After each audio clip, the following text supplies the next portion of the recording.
اعوذ باللہ من الشیطان الرجیم بسم اللہ الرحمن الرحیم الحمدللہ رب العالمین والصلاة والسلام علی محمد وآلہ اجمعین ولعنۃ الدائمۃ علی اعداء محمد وآل محمد اما بعد وفقنا اللہ وإیاکم للعلم والعمل الصالحین انشاءاللہ تعالی وقال اللہ تبارک وتعالی فی القرآن المجید اعوذ باللہ من الشیطان الرجیم بسم اللہ الرحمن الرحیم وَلْتَكُمْ مِنْكُمْ أُمَّةٌ يَدْعُونَ إِلَى الْخَيْرِ وَيَأْمُرُونَ بِالْمَعْرُوفِ وَيَنْهَوْنَ عَنِ الْمُنْكَرِ وَأُولَئِكَ هُمُ الْمُفْلِحُونَ۔ ایک مرتبہ صلوات پڑھ لیجیے سارے، اللہم صلی علی محمد وآل محمد۔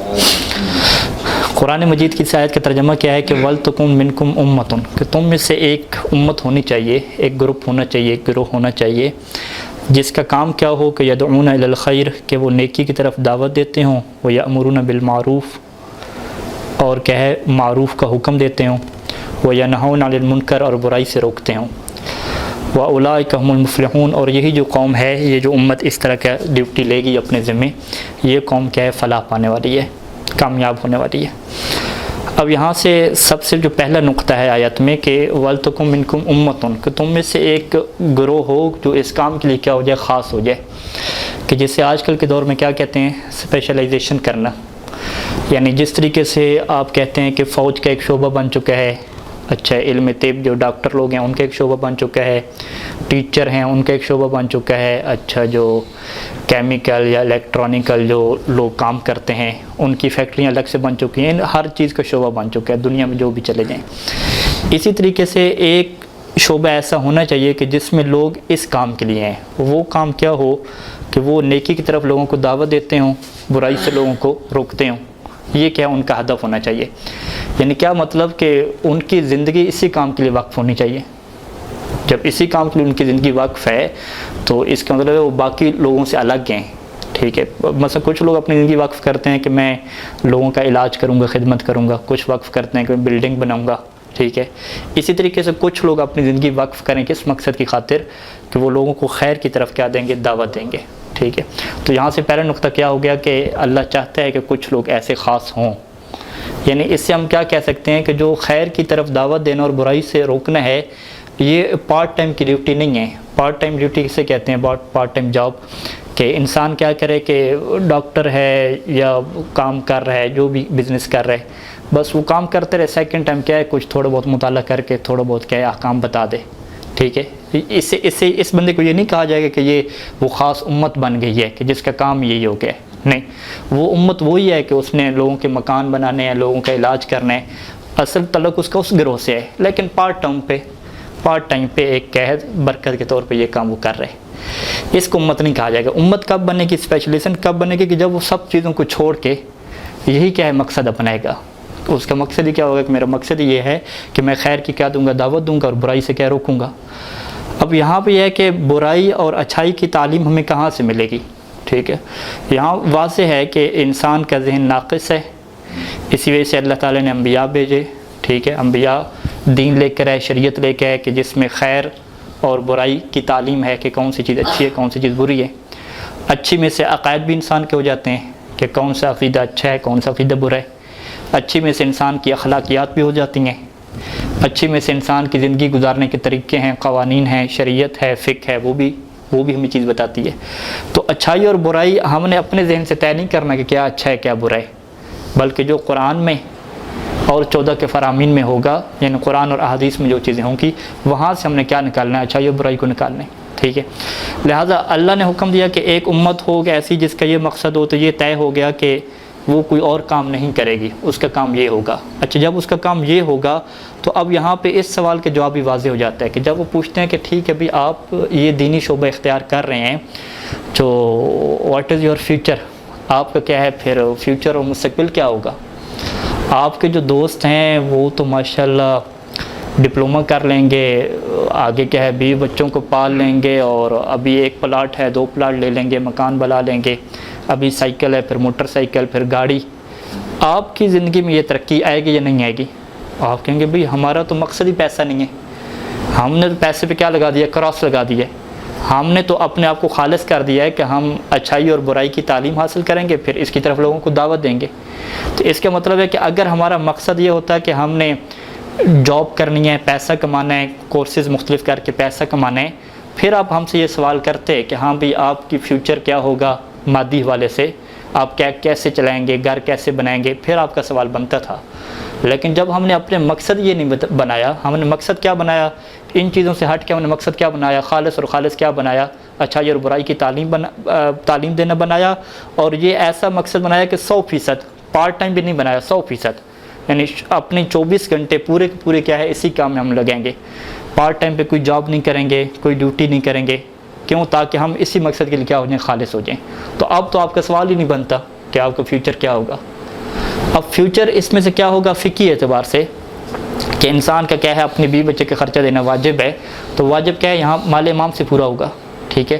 لہٰذا جب قرآن نے کہا کہ ایک امت اس کے لیے خاص ہو جائے، پھر قرآن جو ہے وہ اسلام ان کے کھانے پینے کے انتظام ہی نہ کرے، یہ تو ایک عجیب سی بات ہو جائے گی نا، یہ تو قرآن ہی کہ بھوکے مرو سارے، ٹھیک ہے، یہ تو نہیں کہے گا۔ لہٰذا ایسی امت خاص ہوئی ہے جو کہ اللہ کے راستے پہ کام کر رہی ہے، اور انہی کے لیے کیا ہے کچھ فنڈ بھی کیا معین کیے گئے ہیں، ٹھیک ہے۔ اور وہ جو فنڈ معین کیے گئے ہیں وہ ان کو کس کے بدلے میں دیے جاتے ہیں؟ اس کے بدلے میں دیے جاتے ہیں کہ دیکھیں آپ کوئی ٹینشن نہ لیں، جاب وغیرہ کی ٹینشن نہ لیں، جو آپ کا سسٹم چلے گا گھر بار کا وہ ہم آپ کو چلائیں گے، اور وہ فنڈ کتنے ہوں گے اس سے بھی ہمیں غرض نہیں ہے، بس اتنے ہوں کہ ہماری زندگی چلتی رہے بس نارمل طور پہ۔ اور وہ فنڈ اتنے زیادہ نہیں ہے کہ ہم اپنا بینک بیلنس بنا سکیں، کوئی بزنس کر سکیں، کوئی چھوٹا موٹا پلاٹ اڑا رہے ہیں، ٹھیک ہے، کوئی اس طریقے سے ہم آگے چل سکیں، نہیں، وہ ایسے فنڈ بھی نہیں ہیں۔ وہ فنڈ اتنے ہیں کہ جس طرح سے اسی ثانی سے مثلا پوچھا گیا کہ ایک طالب علم کو مثلا کتنا شہریہ دینا چاہیے، وہ کہتے ہیں کہ معاشرے میں جتنا ایک متوسط انسان، ٹھیک ہے، زیادہ نہیں، متوسط انسان کو جو اپنے گھر بار کا خرچہ چلا لیتا ہے اتنے انسان کو شہریہ دینا چاہیے طالب علم کو، ٹھیک ہے۔ متوسط سے اوپر یہ لوگ بھی نہیں جائیں گے، ٹھیک ہے، اتنی شہریہ دیں گے۔ اب انسان اپنے ذہن سے یہ نکال دے کہ میرا مقصد کیا ہے فیوچر میں، اچھا گھر بنانا، اچھی کیا ہے کیا نام ہے اچھی پلاننگ ہے زندگی کی، نہیں، یہ مقصد ختم ہو گیا بالکل۔ ہمارا مقصد کیا ہے کہ بس زندگی چلے ہماری، کھانا پینا پیٹ میں آ جائے، زندہ رہیں، عزت سے اپنی کھائیں، ٹھیک ہے، زندگی چلتی رہے، اور سارے کا سارا ہدف اور مقصد کیا ہونا چاہیے، اچھائی اور برائی کے اوپر تحقیق کرنا اور اس کی کیا تعلیم دینا۔ لہٰذا ان لوگوں نے جب مقصد بنایا کہ ڈپلومہ کے بعد جاب، جاب کے بعد نوکری، نوکری کے بعد اسسٹنٹ، اسسٹنٹ کے بعد پروفیسر، پروفیسر کے بعد اوپر منیجر، بہت ساری چیزیں ہیں، ان کا مقصد تو ظاہری بات ہے دنیا ہے، انہوں نے تو ترقی کرنی ہے، ان کے تو سکیل بڑھیں گے، ٹھیک ہے، ان کا یہ مقصد اور ان کو وہ کرنا بھی چاہیے، انہوں نے مقصد یہ اپنایا ہے۔ تو لہٰذا اگر وہ کچھ عرصے بعد آپ کو ملتے ہیں اور کہتے ہیں کہ مولانا صاحب ابھی ماشاءاللہ ہم نے گاڑی بھی لے لی، اب یہ کیا ہے فلاں علاقے میں ہم نے اپنا گھر بھی بنا لیا، آپ کہیں گے ماشاءاللہ آپ کیا مقصد میں کامیاب ہیں۔ وہ جب آپ سے سوال کریں کہ بھی آپ نے جس مقصد کو چنا تھا آپ اپنے مقصد میں کہاں تک پہنچے، تو آپ بھی کہیں گے ماشاءاللہ جی ہم نے جو ہے وہ 2 کتابیں لکھ لی ہیں، ٹھیک ہے، 3-4 تفاسیر کے اوپر ہم نے کام کیا ہے، اور جو معاشرے کے اندر اشکالات پیدا ہو رہے تھے اللہ کی ذات پہ ائمہ کے خلاف، اس کا ہم نے جواب تحریر کر دیا ہے، اور جو برائیاں پھیل رہی تھیں ان کے کیا حل ہیں قرآن و حدیث کی نگر، وہ ہم نے کیا حل کر دیے ہیں، یہ ہماری ریکارڈنگ موجود ہیں، یہ ہماری تحقیقات موجود ہیں، یہ ہمارے دروس موجود ہیں، یہ کیا ہوگا وہ مستقبل دکھیں گے۔ اور جب علماء کو انبیاء کا وارث کہا گیا تو کیوں کہا گیا کہ وارث، کیا وہ انہیں پیسہ ملے گا؟ نہیں، پیسہ نہیں، علم ملے گا۔ تو وہ دنیا سے جائیں گے تو وہ کیا چھوڑ کے جائیں گے؟ گاڑی، مکان، پلاٹ، یہ چیزیں چھوڑ کے جائیں گے۔ ہم دنیا سے جائیں گے تو ہم کیا چھوڑ کے جائیں گے؟ اپنی کتابیں، اپنے دروس، ٹھیک ہے، اپنے مباحثی، اپنے شاگردان، اپنی تحقیقات، یہ ساری چیزیں چھوڑ کر جائیں گے۔ تو لہذا کیا ہے بالکل مقصد کیا ہے الگ الگ ہو گیا۔ مقصد جب الگ الگ ہوگا تو اب جو بندہ بھی اس طرف آنا چاہتا ہے اب وہ پیسے کو کراس لگا دے، پلاٹ کو، اپنے گھر کو کراس لگا دے، ٹھیک ہے۔ آیت اللہ سے سستانی ہیں، ابھی تک کیا انہوں نے اپنا گھر خریدا نہیں خریدا، ان کی نصیحتیں آپ پڑھیں، انہوں نے اپنے بچوں کو، بیٹوں کو منع کیا ہوا ہے کہ کوئی بندہ بھی کسی سے ایسا بڑا تحفہ بھی قبول نہیں کر سکتا، گھر کا تحفہ ہو، گاڑی کا تحفہ ہو، گاڑی بھی نہیں لے سکتا، گاڑی لینے منع انہوں نے کر دیا، ٹھیک ہے۔ ان کے کیا مقصد؟ انہوں نے کہا نہیں ہمارا مقصد نہ گاڑی نہ مکان کچھ بھی نہیں ہے، تحفہ بھی لوگ دے رہے ہیں، گفٹ بھی دے رہے ہیں، پھر بھی ہم قبول نہیں کریں گے، ٹھیک ہے۔ ان لوگوں نے ایسے اپنی زندگی مرتب کی، کیوں؟ کیونکہ خالص وہ چاہتے ہیں کہ بس علم کے اوپر ہم کیا کریں زندگی گزاریں۔ اب یہاں پہ ایک اور مقصد پیدا ہوتا ہے کہ ٹھیک ہے جی ہم لوگ یعنی میں اور آپ سب لوگ کیا ہے اس مقصد کو چھوڑ کے ہم اسی مقصد کے لیے کیا ہے آ گئے ہیں، خیر کی تعلیم دینی ہے، یعنی خیر کی طرف لوگوں کو دعوت دینی ہے، برائی سے لوگوں کو روکنا ہے۔ اب اس کے کتنے سٹیپ ہوں گے؟ اللہ نے کہا ہے کہ آپ نے ایک امت بننا ہے جو خاص ہو جائے، اسپیشلائزیشن اسی کام کے لیے وقف ہو جائے، ہم وہ بن گئے، ٹھیک۔ ہم نے کہا کہ ٹھیک ہے جب اپنی زندگی ہم نے وقف کر دی، ہمیں نہ مستقبل میں اپنا پلاٹ چاہیے، نہ مستقبل میں گاڑی چاہیے، کچھ بھی نہیں چاہیے ہمیں، ٹھیک ہے، ہم اس زندگی آگے۔ اب کیا ہم نے کرنا ہے؟ اچھائی اور برائی کی طرف کیا دینی ہے؟ اچھائی کی طرف دعوت دینی ہے، برائی سے روکنا ہے. تو اس کا پہلا مقدمہ کیا ہوگا؟ اچھائی اور برائی کی معرفت تو حاصل کریں. ٹھیک ہے، یعنی اللہ اگر کہہ رہا ہے کہ حج کرنا ہے تو حج کا جو مقدمہ ہے پاسپورٹ بنوانا، ٹکٹ کٹانا، یہ بھی عقلی طور پہ ضروری چیز ہے. جب یہ اللہ نے کہا کہ ایک امت خاص ہو کہ جس کا ہدف کیا ہو؟ اچھائی کی طرف دعوت دینا، برائی سے روکنا، تو پس اچھائی اور برائی کا پہلے پتہ تو چلے کہ اچھائی اور برائی کہتے کس سے ہے کیا. اس کا علم حاصل کرنا کیا ضروری ہے. اور وہ علم کہاں سے ہوگا؟ ظاہری بات ہے قرآن اور حدیث کے مطالعے سے ہی ہوگا، اس کے بغیر تو نہیں ہوگا. قرآن اور حدیث کا مطالعہ کریں گے، کسی سے ہم پڑھیں گے، سمجھیں گے، پھر ہمیں کیا ہوگا؟ علم حاصل ہوگا. وہ علم حاصل کرنے کے بعد ہم کیا ہے؟ لوگوں کو دعوت دیں گے. ٹھیک ہے، نیکی کی طرف. اب یعنی جب ہم قرآن و حدیث سمجھ لیں گے، پڑھ لیں گے، تو اب قرآن و حدیث پڑھنے کے طریقے کتنے ہیں؟ ٹھیک ہے، ایک طریقہ تو یہ ہے کہ جو ترجمے وغیرہ ہوئے ہوئے ہیں، یا لوگ جو درس وغیرہ دیتے ہیں، کتابیں موجود ہیں، یا کوئی استاد ہے درس وغیرہ، ان سے ہم تھوڑے بہت کیا ہے قرآن کی آیتیں، اخلاقی واقعات اردو میں اپنی زبان میں یہ سیکھیں، احکام کیا کچھ سیکھیں، اور پھر شفٹ ہو جائیں معاشرے کے اندر. ٹھیک ہے، معاشرے کے اندر شفٹ ہو جائیں، کیا کریں؟ وہاں پہ خطابت کریں، فرض کریں. ٹھیک ہے، خطیب بن جائیں، مبلغ بن جائیں، یا کسی مسجد وغیرہ میں کیا پیش نماز بن کے لوگوں کو کیا کریں؟ احکام بتائیں. اب یہ جو ہم نے فیلڈ اپنا یہ خطابت وغیرہ کی، اس کے پیچھے ہمارا جو علم ہے خیر اور شر کے، کتنا علم ہے؟ فقط اردو کافی ہے اس میں. ٹھیک ہے، اور عربی وغیرہ اتنی شاید نہ بھی ہو تو پھر بھی کیا چلے گا. دوسرا کیا ہے کہ نہیں، ہم جو ہے وہ ان لوگوں کو تیار کریں. کن لوگوں کو تیار کریں؟ کہ جو معاشرے میں جا کے خطابت کریں گے، نیکی کے احکام کہیں گے، ان کے لیے ہم کیا چیزیں تیار کر کے رکھیں. مثلا ان کو کسی موضوع پہ قرآن کی آیات چاہیے. ٹھیک ہے، مثلا مالی مشکلات کو کیسے حل کیا جائے معاشرے میں، اقتصادی کیا احکام ہیں، بزنس کے کیا اقسام ہیں، بینک کے کیا مسائل ہیں، وہ ان کو معصومین کی روایات سے چاہیے، ہم ان کو حل کر کے دیں چیزیں، پھر وہ آگے کیا ہیں بیان کریں. یعنی یہ اس سے کیا ہوتا ہے؟ ایک مدرس کا کام اور مدرسے کا کام. ٹھیک ہے، یعنی بہت سارے اس کے اندر چیزیں آ جائیں گی. یعنی جو بندہ ایک مصنف بن گیا ہے کتاب کا، اس نے بھی کیا ہے؟ خیر کی طرف دعوت دینے کے مقدمے کو پورا کیا ہے.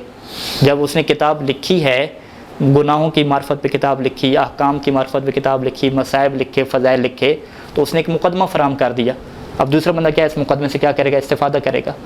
اسی طریقے سے ایک بندہ محقق بنا، ایک نے تحقیق کی اور اس نے اللہ کو ثابت کیا. ٹھیک ہے، کچھ لوگ اللہ کا انکار کر رہے تھے، کچھ ولایت علی کا انکار کر رہے تھے، اس نے ثابت کیا، اس نے مقدمہ فراہم کر دیا.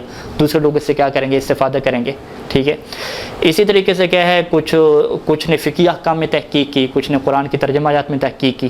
تو یہ کیا ہے؟ اس سے کیا کہتے ہیں؟ بیس کہتے ہیں کہ یہ بنیاد بنیں گے اور دوسرے لوگ اس سے کیا کریں گے؟ استفادہ کریں گے. بس ہمارے سامنے کیا ہے؟ بہت سارے مقصد ہیں. مصنف، محقق، ٹھیک ہے، مصنف کتاب لکھنے والا، محقق تحقیق کرنے والا، مدرس، ٹھیک ہے، تدریس کرانے والا، یہ 3 چیزیں ہوں گی. اس کے بعد کیا ہے؟ خطیب، مبلغ، پیش نماز، 6 چیزیں ہو گئی. لیکن ان کے سٹیپ کیا ہیں؟ مختلف ہیں. ان میں سے کچھ چیزیں ہیں جو جڑ کی حیثیت رکھتی ہیں، کچھ ہیں جو کس کی حیثیت رکھتی ہیں؟ شاخوں کی حیثیت رکھتی ہیں.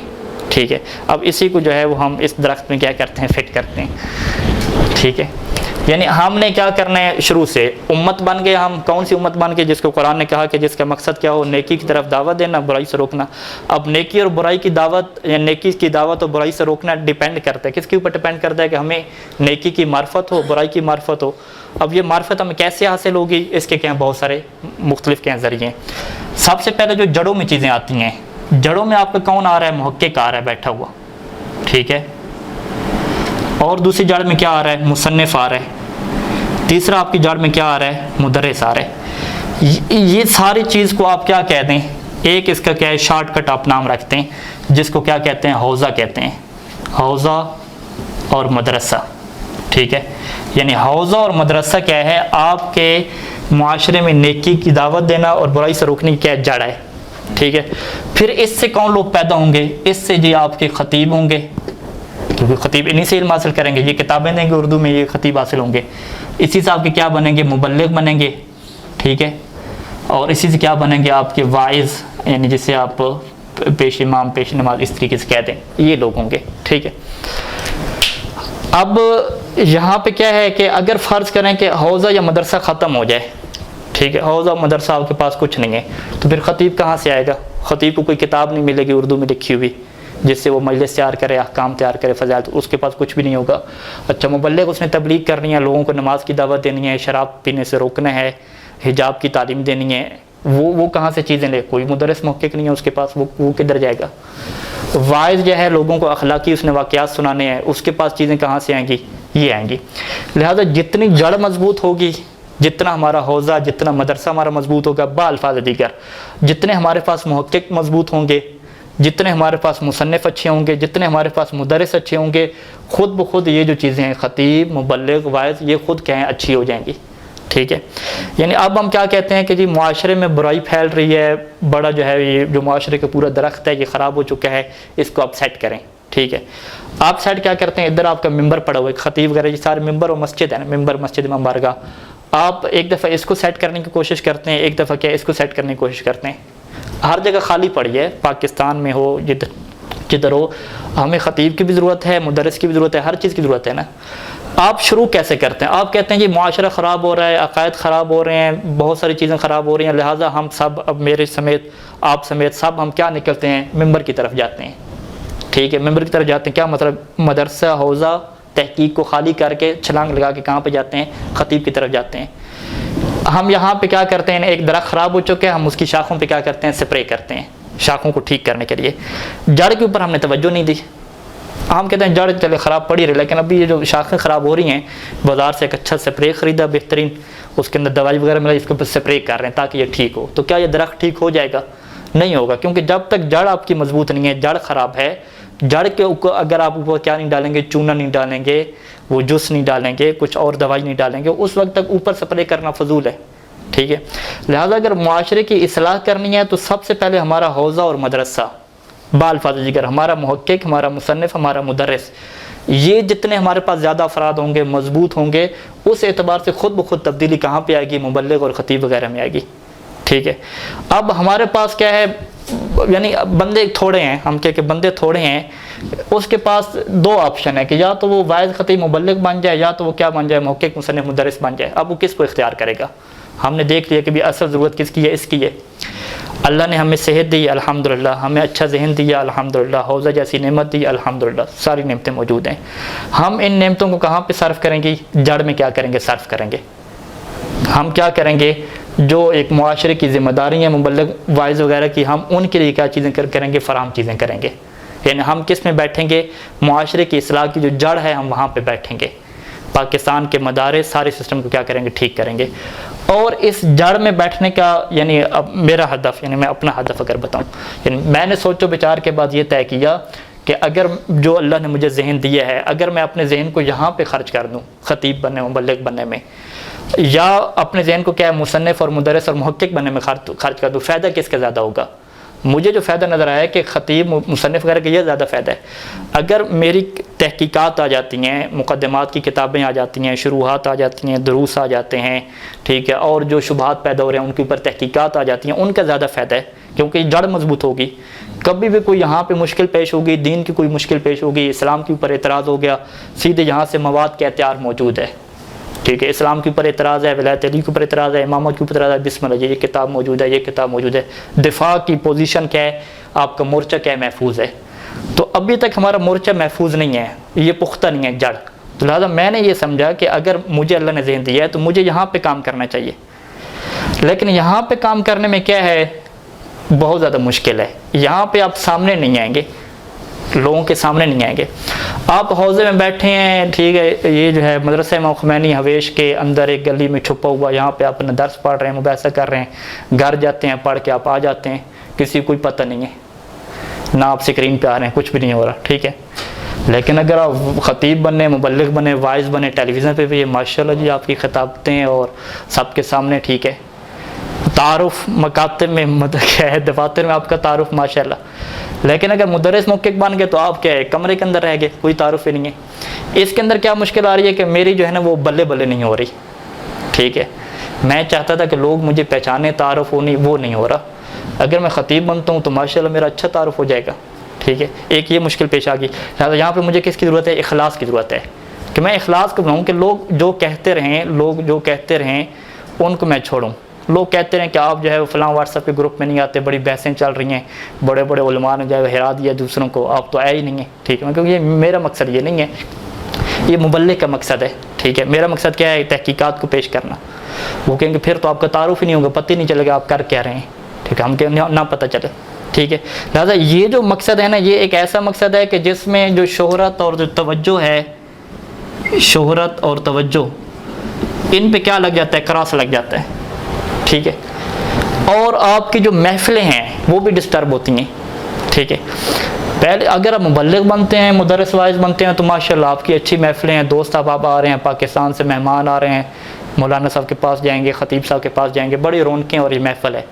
اگر آپ خالص مدرس بن گئے، کتابی بن گئے، ٹھیک ہے فقط، تو وہ جو دوست ہوں گے وہ کہیں گے یار یہ تو بڑا پڑاکو بن گیا، اب اس کے ساتھ کیا گپ شپ لگانی ہے، وہ بھی آپ سے جدا ہو جائیں گے، ٹھیک ہے. آپ جو ہے وہ دعوت پہ انہوں نے پروگرام بنایا ہوا ہے کہ ٹھیک ہے جی چلیں گے، دعوت شاوت کریں گے، محفل رہیں گے، آپ ادھر بھی نہیں جائیں گے. کیوں جی؟ مجھے تو ابھی درس تیار کرنا ہے، مجھے تو کیا تحقیق آئی ہے وہ میں نے لکھنی ہے. وہ کیا بنے گا؟ کیا فائدہ ہے مولانا صاحب؟ عوام خراب ہو رہی ہے، آپ ادھر بیٹھے ہوئے ہیں، ٹھیک ہے. ایک طالب علم کو بڑی ٹینشن تھی، یعنی مقدمات کے طالب بڑی ٹینشن پریشان بیٹھا ہوا تھا. میں نے کہا کیوں پریشان بیٹھے ہوئے؟ کہتے ہیں عوام کے بڑے عقائد خراب ہو گیا، اب ہم کیا کریں. میں نے کہا بھئی اپنی سوچو، ٹھیک ہے. آپ تو ابھی تک آپ نے عربی ادب اپنا پورا نہیں کیا، عوام کی کیوں فکر کر رہے ہیں، ٹھیک ہے. تو اصل کام ہمیں یہاں پہ سوچنا ہے. جب ہم اپنی یہاں پہ توجہ رکھ دیں گے، اب social media, WhatsApp group, سب چیزوں کو چھوڑنا پڑے گا. اب ہم کہاں پہ آ جائیں گے؟ یہاں پہ آ جائیں گے. اب ہم یہاں پہ جب آ گئے ہیں تو یہاں پہ آئے ہیں تو ہمیں کیا پتہ چلا کہ محقق، مصنف اور مدرس کی ساری جو گیم چلے گی وہ کس کے اندر چلے گی؟ قرآن اور حدیث. یہ دو ہی چیزیں ہیں ہمارے پاس کہ اسی سے ہمیں خیر بھی ملنے ہیں، خیر کی تعلیم بھی ملنی ہے، اور اسی سے ہمیں کیا ملنے ہے؟ شر کی تعلیم بھی ملنی ہے. لہٰذا ہم نے اپنی ساری پلاننگ کیا کرنی ہے؟ قرآن و حدیث کو سمجھنے کے لیے کرنی ہے کہ ہم اس قابل ہو جائیں کہ قرآن و حدیث میں جو چیزیں موجود ہیں، یعنی معصوم نے جو اسلام بیان کیا، ہم اس کو سمجھ سکیں. اب یہ چیزیں کیا ہیں؟ عربی میں، اور عربی بھی کون سی؟ قدیم والی. تو پہلا ہدف تو ہمارا یہ آ گیا کہ اب یہ پریکٹیکل آغاز ہونے لگا ہے کہ ہم عربی، کون سی عربی؟ قدیم عربی کہ ہم نے کیا بننا ہے؟ ماہر بننا ہے. اس کے اوپر ہم نے کیا کرنا ہے؟ کام کرنا ہے، ٹھیک ہے. قدیم عربی کے اوپر کام کرنا ہے. اب قدیم عربی میں وہ کیا کہیں گے؟ وہ کہ ہاں جی قدیم عربی کی طرف آ گئے ہیں، آپ سارے علم نحو پڑھیے گا، ایک علم، صرف پڑھیے گا، 2 علم، تیسرا کیا ہے؟ بلاغت، 3 علم، چوتھا کیا ہے؟ فقہ اللغت، یہ کسی حد تک مفید ہے، 4 علم. وہ کہتے ہیں اگر آپ نے قدیم عربی کو سمجھنا ہے تو نحو، صرف، بلاغت یہ چیزیں پڑھنی پڑیں گی، ٹھیک ہے. آپ کہیں گے قبلہ صاحب نحو کی ترکیبیں، شعر اور یہ صرف کی باتیں، اس پہ تو میرا دل ہی نہیں لگتا، یہ تو ٹینشن دے دیتی ہیں، ٹھیک ہے. کیا یہ سوال بنتا ہے کہ یہ چیزیں ٹینشن دیتی ہیں میں نہیں کروں گا؟ آپ نے قرآن کی آیت کے مطابق کیا کہا؟ وَلْتَكُن مِنكُمْ أُمَّةٌ. آپ نے کہا کہ ایک امت ہونی چاہیے. آپ نے کہا بالکل جی میں اس امت میں شامل ہونا چاہتا ہوں، مجھے گھر گاڑی بنگلہ یہ نہیں چاہیے، میں اس امت میں آ گیا ہوں. امت کیا دے؟ خیر اور شر کی کیا کرے؟ تعلیم حاصل کرے، پھر اس کی کیا دے؟ آگے تبلیغ کرے. آپ نے کہا کہ نہیں میں جڑ پہ کام کروں گا، جڑ پہ بیٹھوں گا. آپ جڑ پہ بیٹھے، ہدف آپ نے بنا لیا. اس کے بعد جب باری آئی نحو صرف پڑھنے کی، آپ نے کہا نہیں یار یہ تو عربی جو شعر ہیں یہ اس سے تو میری جان جاتی ہے، یہ تو عجیب چیزیں ہیں، مجھے دل لگتی نہیں ہے، اس میں مزے نہیں آتا مجھے، میں کیسے پڑھوں؟ اب یہاں پہ بات مزے کی نہیں ہے، یہاں پہ بات کس کی ہے؟ ذمہ داری کی ہے. آپ نے جب ذمہ داری اٹھائی ہے کہ میں یہ کام کرنے جا رہا ہوں، اب آپ کے اوپر یہ چیز ضروری ہے، واجب ہے، یہ چیز آپ نے کرنی ہے. اس میں آپ کو مزہ ہے یا نہ آئے، ٹھیک ہے، لطف ہے یا لطف نہ آئے، آپ نے باہر صورت کرنا ہے. کیوں؟ کیونکہ بات یہاں پہ دلچسپی کی نہیں ہے کہ آپ کی دلچسپی ہے تو آپ کریں. بات یہاں پہ ذمہ داری کی، آپ نے کہ ذمہ داری لی ہے، اس ذمہ داری کے لیے قرآن و حدیث کی طرف جانا ہے. قرآن و حدیث کی طرف جانے کے لیے قدیم عربی کو سمجھنا ہے. قدیم عربی کو سمجھنے کے لیے قدیم کتابیں نحو، صرف، بلاغت وغیرہ آپ کو پڑھنی ہے، اس کے بغیر آپ کو گزارا نہیں ہے. تو لہٰذا دنیا میں لوگ کیا کہتے ہیں جی آپ اس سبجیکٹ کو چوائس کریں، اس مضمون کو اختیار کریں جس میں آپ کا کیا لگتا ہو؟ دل لگتا ہو، جس میں آپ کا کیا ہو؟ شوق ہو، جس میں آپ کی کیا ہو؟ دلچسپی ہو. وہ لوگ یہ کہتے ہیں. کیوں؟ کیونکہ ان لوگوں کو ہدف سے نہیں ہے، مقصد سے نہیں ہے. ان کی یہ کہ چلیں جو بھی سبجیکٹ حاصل کرے گا، ڈاکٹری میں چلا جائے، پائلٹ بن جائے، ٹھیک ہے، انجینئر بن جائے، بلڈنگ بنانے والا بن جائے. فیوچر تو کیا ہے؟ پیسے ہی ہے نا، پیسہ تو ہر جگہ سے مل جائے گا. لیکن جب آپ نے یہاں پہ ہدف طے کیا کہ میرا ہدف تو قرآن و حدیث سے فقط سمجھنا ہے، اب یہ ہدف آپ کا طے ہوگا. جب یہ طے ہوگا تو اس کا سمجھنا، جتنی علوم پہ موقوف آپ نے اس کی طرف جانا ہے. اب یہاں پہ دلچسپی والا خطہ ختم ہو گیا کہ آپ کی دلچسپی ہے، دلچسپی نہیں ہے، ٹھیک. ٹھیک ہے. لہٰذا ہم نے کیا ہدف شروع کیا کہ نحو سر بلاغت وغیرہ اس کے اوپر ہم نے کیا کرنا ہے, کام کرنا ہے. اب نحو سر بلاغت کے اوپر جو کام کرنے کا بہترین طریقہ ہے کہ انسان کیا کرے, ترتیب سے کیا کرے, شروع کرے. ٹھیک ہے, یہ پہلا سٹیپ ہے, یہ ہر کسی کے لیے ضروری ہے. بلکہ ایک اچھا جو خطیب ہے, اچھا خطیب, اس کے لیے بھی یہ چیزیں ضروری ہیں. کیونکہ اچھے خطیب نے ساری چیزیں اردو میں تھوڑی پڑھنی ہیں, بہت ساری چیزیں عربی میں. اور خطیب کے اوپر تو ایسے ایسے سوال ہوتے ہیں کہ اردو کتابیں ملتی نہیں ہیں. ٹھیک ہے, اسی طریقے سے اچھا مبلغ ہے, ٹھیک ہے, اچھا مبلغ, اس کے لیے بھی یہ چیزیں ضروری ہیں. یعنی یہ تو بالکل بیس ہے, بنیاد ہے. جب تک قرآن اور حدیث کو آپ سمجھ نہیں سکتے خود سے, عربی سمجھ پڑھ کے, اس وقت تک آپ ایک قدم آگے نہیں بڑھ سکتے. ترجمہ میں پھنسے رہیں گے, پھر مشکل پیش آئے. کسی حدیث کا ترجمہ نہیں ہے, آپ کیا کریں گے؟ ترجمہ ہو گیا تو اختلاف ہو گیا, آپ کیا کریں گے جی؟ کوئی اور ترجمہ کر رہا, کوئی اور کر رہا, آپ کیا کریں گے؟ ٹینشن ہی ٹینشن, ٹوٹلی طور پہ ٹینشن. ٹینشن فری ہونے کے لیے ان چیزوں کو خود سے کرنا پڑے گا. اب جب ان چیزوں کو شروع کریں گے تو اب یہاں پہ آتا ہے نصاب کی بات آتی ہے کہ آپ کہاں سے شروع کریں. ہم نے کہا ہے کہ وہاں سے شروع کریں جہاں سے آپ کے لیے مشکل ہے. ہر انسان خود دیکھے کہ میں عربی عبارت کتنی پڑھ سکتا ہوں, عربی سیغے مجھے کتنے آتے ہیں. ٹھیک ہے, خود سے دیکھے, پھر جو جاننے والا ہے اس سے مشورہ کرے. ٹھیک ہے, ممکن ہے کہ ہمیں کہاں سے شروع کرنا پڑے, اردو کی کتابوں سے. اردو کی کتاب سب سے پہلے نحو می رہے گی, ٹھیک ہے, صرف می رہے گی. ٹھیک ہے, ان سے ہمیں شروع کرنا پڑے گا. لیکن ہم نے جو اپنا سٹیپ شروع کیا ہے, کیونکہ کچھ حد تک انشاءاللہ ماشاءاللہ برادران کو اور ہمیں کچھ چیزیں آتی تھیں, تو ہم نے اس چیز کا آغاز کیا ہے کہ ہم کہاں سے شروع کیا ہے. ہم نے چیز ٹھیک کہاں سے شروع کی ہے, ہم نے صرف میں کیا لیے, ہم نے مبادی لیے, مبادی صرف لیے. ٹھیک ہے, صرف میں پہلی چیز مبادی صرف ہے. دوسرے نمبر پہ ہماری کیا چیز آ رہی ہے, شرح تصریف آ رہی ہے. ٹھیک ہے, سٹیپ پہ سٹیپ. تیسرے نمبر پہ ہماری چیز کیا آ رہی ہے, اس میں مراح الارواح آ رہی ہے. ٹھیک ہے, یہ جو 3 کتابیں ہیں صرف کی, یہ ہمیں کیا چلنی ہے. حوزے میں شرح تصریف مراح ہے, تو مبادی کو ہم نے رکھا ہے تاکہ کچھ ہمارے ریویژن ہو جائے, دوراہی ہو جائے. صرف میں ہمارا کیا ہے, یہ 3 کتابوں کا ٹارگٹ ہے. نحو میں ہمارا کتنا ٹارگٹ ہے جی؟ ٹھیک ہے, نحو میں ترتیب تو کیا ہونی چاہیے تھی کہ پہلے مبادی عربیہ آنی چاہیے تھی. ٹھیک ہے, لیکن تھوڑی سی ترتیب ہماری گڑبڑ ہوگی, لیکن انشاءاللہ کوئی مشکل نہیں ہے. نحو میں ہم ابن ناظم کو پہلے لے آئے. ٹھیک ہے, واضح, ابھی ابن ناظم کو ہم کر رہے ہیں. ٹھیک ہے, اور جو فیوچر پلان ہے کہ جب مبادی صرف ہماری ختم ہوگی تو ہم اس کی جگہ پہ شرح تصریف کو ہفتے میں 2 یا 3 دن کر لیں گے. 2 دن جو ہفتے میں رکھیں گے, ہم کس کے لیے رکھیں گے, مبادی عربیہ کے لیے رکھیں گے. مبادی عربیہ کے لیے کیوں دن رکھیں گے؟ کیونکہ ابھی مبادی صرف میں تجربہ ہمیں ہوا ہے کہ تمرینیں ایسی ٹف ہیں کہ 2 3 گھنٹے لے لیتی ہیں بندے کے. ٹھیک ہے, یعنی صحیح کر کے بندے کو کیا پریکٹس کرواتی ہیں. ابن ناظم میں تمرینیں نہیں ہیں. ٹھیک ہے, لہٰذا ہماری پریکٹس نہیں ہو پا رہی. تو ہم یہ پریکٹس کب شروع کریں گے, مبادی عربیہ کی تمرینوں پہ ہم شروع کریں گے. اور اس کے لیے ہمیں ایک پیریڈ خالی چاہیے, اور وہ کب پیریڈ خالی ہوگا کہ انشاءاللہ مبادی صرف جب 6-7 مہینے ہم ختم کریں گے تو اس کے بعد ہم کس کی طرف آ جائیں گے, مبادی عربیہ کی طرف آ جائیں گے. اور ساتھ ساتھ کیا یہ ہمارا سسٹم چلے گا. یہ کیا ہے, ہمارا نحو اور صرف کا کیا ہے, اجمالی دورہ کیا ہوگا, مکمل ہمارا ہوگا. پھر اس کے بعد نحو کی ایک کتاب رہ جائے گی جسے کیا کہتے ہیں, مغنی کہتے ہیں. ٹھیک ہے, وہ ہوگی. اب ان ساری چیزوں کے بعد ہمارا سٹیپ کس میں جائے گا, بلاغت میں جائے گا. ٹھیک ہے, بلاغت میں جو مختصر معنی ہے, جو بھی چیزیں ہیں وہ ہم کریں گے. ان ساری چیزوں کو کرنے کے بعد اس کے بعد ہم پریکٹیکل کس کے اوپر آ جائیں گے, قرآن کی آیات. ٹھیک ہے, اور احادیث.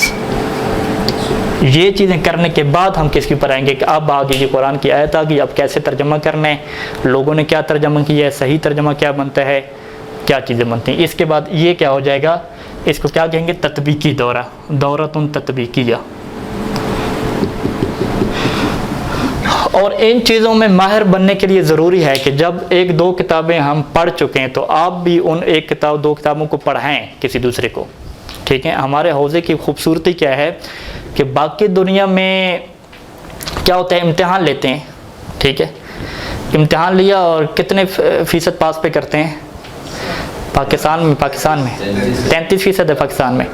دنیا کے انٹرنیشنل قوانین کے مطابق 50% ہے. ٹھیک ہے, اسی پاس کرتے ہیں نا, پاس کر دے پھر ختم, آپ ماہر بن گئے. ٹھیک ہے, ایک بندے نے ڈاکٹری پڑھی, علم طب پڑھی, 50% اس نے امتحان دیا, پاس ہو گیا. ٹھیک ہے, اب 50% جو اس نے غلط لکھی ہیں چیزیں, یعنی 50% اس نے غلطی کی ہے, اس کے مطلب ہے کہ جو مریض بھی اس کے پاس آئے گا 50% کیا ہے, خطرے میں ہے. ٹھیک ہے، اگر 10 بندوں کا آپریشن کر رہے ہیں تو 50% جو بندے ہیں 5 بندے اس نے مرنے ہیں. کیوں مرنے ہیں؟ کیونکہ اس نے 50% پہ پاس کیا ہے، 50% چیزیں اس کی رہ گئی ہیں. یہ سسٹم کیا ہے؟ کیونکہ سسٹم کیا ہے؟ امتحان کے سسٹم آ گیا. لہٰذا اسی وجہ سے ابھی دنیا میں لوگ کیا کر رہے ہیں کہ جو PhD وغیرہ اچھی چیزیں ہیں وہ فقط امتحان پہ بھروسہ نہیں کرتے، وہ پریکٹیکل بھی لیتے ہیں، پھر ان کو بٹھاتے ہیں، ان سے کیا ہے بحث ویسا کرتے ہیں، فقط امتحان پہ ڈیپینڈ نہیں کرتے. اس کا مطلب ہے کہ فقط امتحان پہ ڈیپینڈ کوئی بندہ بھی نہیں کر رہا، انٹرنیشنل معیاروں کے مطابق ڈیپینڈ نہیں کیا جاتا. اسی وجہ سے حوض نجف بھی کیا ہے؟ امتحان پہ ڈیپینڈ نہیں کرتا. ٹھیک ہے، حوض نجف کیا کہتے ہیں؟ قدیمہ پروش دیکھ لیں کہ جو کتابیں آپ کمپلیٹ کریں گے آپ اس کو پڑھائیں گے نیچے، یہی چیز ضروری ہے.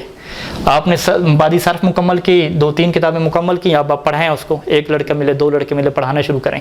جب تک آپ پڑھائیں گے نہیں وہ علم آپ کے ہاتھ میں نہیں آئے گا، اس وقت تک آپ ماہر نہیں بنیں گے. یعنی کیا مطلب؟ ہم کیا کرتے تھے، ایک کتاب کا امتحان دیا، ریاضی سائنس کا، مبادی صرف کا، الحمدللہ جان چھوٹ گئی جی، الحمدللہ جان چھوٹ گئی. لیکن یہاں پہ ایسا نہیں ہے، یہاں پہ جان چھوٹنی نہیں ہے. ایک دفعہ آپ نے پڑھی، آپ کو بری لگ رہی ہے، مزہ نہیں آ رہا، لیکن اس کے بعد پڑھا نہیں ہے آپ نے، جان تو چھوٹنی نہیں ہے اس کی. لہٰذا یہ جان چھوٹنے والا، دلچسپی والا عنصر نکالیں. ساری کی ساری بات کیا ہے؟ ذمہ داری کی ہے. اور خداوند کریم سے دعا ہے کہ جس ہدف اور مقصد کی خاطر ہم آئے ہیں اس میں ہمیں توفیقات نصیب ہوں، اور بغیر غیر حاضری کے، یعنی غیر حاضری ظاہری بات ہے مشکلات کی وجہ سے ہوتی ہے، مشکلات یعنی ہماری ختم ہو کہ جس کی وجہ سے ہماری غیر حاضری نہ ہو. جس طرح کہ آیت اللہ حافظ بشیر صاحب خدا ان کی حفاظت فرمائے، ان کی سوانح حیات میں لکھا گیا ہے کہ ان کی ایک غیر حاضری ہے، ایک سے زیادہ کیا ان کی کوئی غیر حاضری بھی نہیں ہے. یعنی شروع سے لے کر ریکارڈ، شاید ایک بک کیوں ہوئی ہے وہ بھی کیا معلوم نہیں ہے. کچھ بزرگان تک تو یہ ریکارڈ ہیں کہ جب سے حوضے میں ہیں ان کی ایک غیر حاضری بھی کیا ہے؟ نہیں ہے. یعنی وہ لوگ کہتے ہیں کہ واقعی مشین ہے کیا، یہ بیمار بھی نہیں ہوتے، کیا چیزیں ہیں یہ اللہ کی طرف سے توفیقات ہیں. یعنی انہوں نے زندگی اپنی اس طریقے سے مرتب کی ہے، اپنے جسم کو ایسے مرتب کیا ہے کہ وہ بالکل کیا ہے بغیر غیر حاضری کے کہیں چل رہے ہیں. اللہم صلی علی محمد و علی محمد.